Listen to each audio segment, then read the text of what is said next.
Hello everyone, my name is Tyler, and today we're going to be talking about the fundamentals of biology in our cell and molecular biology section. Here's our lesson overview. First, we're going to talk about the important figures, and lastly, we're going to talk about fundamental theories. So first, let's mention some of the important figures in biology.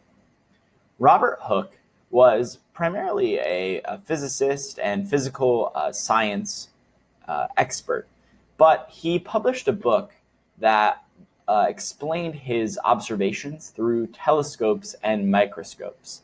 And he was actually the first person to coin the word cell after looking at mucor, which is a fungus, and seeing that it was made up of small cell-like, almost honeycomb-like cells. And so he named those individual unit cells, and he's one of the fathers of microscopy and coined this term. Antony van Leeuwenhoek was one of the fathers of microbiology, and he